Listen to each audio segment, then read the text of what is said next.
सभापती महोदय, मी शब्दात नाही वर्णन करू शकत की हे सभापती महोदय म्हणण्यासाठी माझ्या मनामध्ये किती आनंद होत आहे।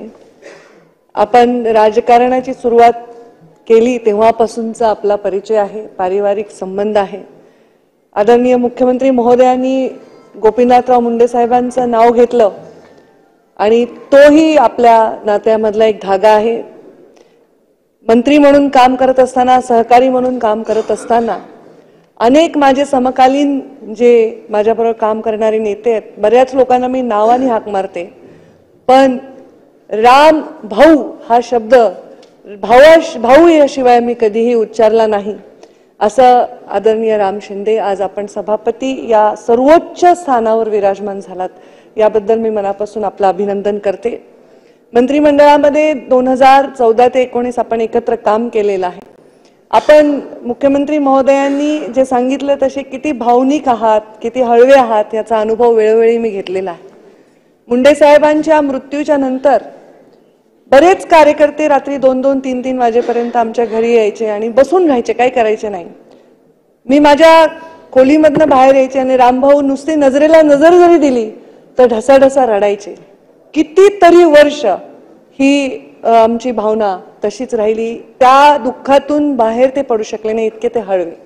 मुंडे साहेबांनी खूप तुमच्यावर प्रेम केलं।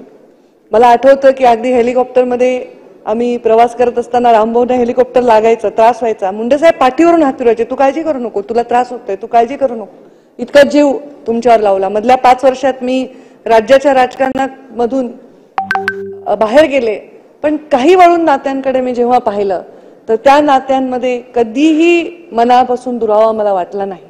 आता अजितदादांनी उल्लेख केला की रामभाऊ माझी सभा झाली असती तर रामभाऊ इथे असते, पण रामभाऊ तुम्ही आमच्या सगळ्यांवर वर्चस्व असावं याच्यासाठी त्या महत्त्वाच्या त्या खुर्चीवर आहात। असं म्हणतात की राजा हरिश्चंद्र त्यांच्या सिंहासनावर बसायचे तर त्यांच्याकडून कधीही अन्याय व्हायचा नाही। तसंच काही खुर्च्या ह्या अशाच असल्या पाहिजे, त्या निस्पृह असल्या पाहिजे, निरपेक्ष असल्या पाहिजे। आम्ही पण शपथ घेताना ममत्व भाव बाळगणार नाही, कोणाविषयी आकसही बाळगणार नाही, या दोन्ही शपथ घेतो। नुसता आकसाशी नाही घेत तर ममत्व भावाची पण घेतो, कारण ममत्व भावच बऱ्याच अंशी राजकारणातल्या प्रमुख पदावरच्या व्यक्तीला अनेक वेळा अडचणीत आणत असतो आणि त्यामुळे या खुर्चीवर विराजमान राहून आपण कुठलाही आकसाने ममत्व बाळगणार नाही याचा मला विश्वास आहे। आपण पुण्यश्लोक अहिल्यादेवींचे वंशज आहात आणि पुण्यश्लोक अहिल्यादेवींचं नाव घेतलं। खरं तर पुण्यश्लोक कुणालाच लागलेलं नाहीये पृथ्वीवर। पुण्यश्लोक ज्यांचं नाव अहिल्यादेवींचं घेतलं तर त्यांचा न्याय हा सर्वात जास्त लोकांच्या स्मरणात आधी येतो। चौंडीचा आपण जे काही केलेलं आहे, विकास केलेला आहे, मी माझ्या डोळ्यांनी पाहिलेल्या अनेक कार्यक्रमामध्ये चौंडीच्या आपण एकत्र सहभागी झालो आहोत, तर त्या पुण्यश्लोक अहिल्यादेवींना समोर ठेवून आपण त्या खुर्चीवर विराजमान होऊन एक रुबाबदार व्यक्तिमत्व, खरंच आहे त्यांचं वय 10-20 वर्ष कमी सांगितलं तरी चालेल, इतकं त्यांचं व्यक्तिमत्व रुबाबदार आहे। त्यांच्या मातोश्री इथे आहेत, जरी त्यांनी पुण्यश्लोक अहिल्यादेवींच्या वंशज म्हणून जन्म घेतला असेल तर अत्यंत कष्टाने त्यांचे दिवस गेलेले आहेत। वडील सालानी काम करत होते आणि जेव्हा पहिल्यांदा रामभाऊ तुम्ही राज्यमंत्री झालात तो प्रसंग आजही मला आठवतो। तुमच्याही डोळ्यात पाणी होतं, माझ्याही डोळ्यात पाणी होतं आणि तुमच्या वडिलांकडे ज्या सभेमध्ये मी पाहिलं तर सभेमध्ये मंत्री म्हणून मुलगा पंचार असताना वडील पब्लिकमध्ये बसलेले होते आणि त्यांनी उभा करून दाखवलं की हे माझा वडील आहेत, हे माझे वडील।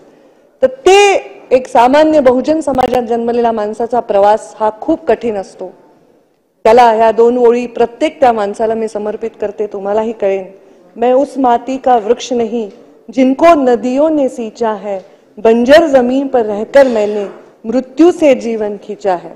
तुमचा स्वाभिमानी बाणा तसाच राहू द्या, तुमचा रुबाब तसाच राहू द्या आणि तुमचा न्याय तसाच राहू द्या, या मनापासून तुम्हाला शुभेच्छा देते आणि मी माझ्या वाणीला विराम देते। धन्यवाद। महाराष्ट्रातील सर्व बातम्यांचे विश्वासार्ह व्यासपीठ,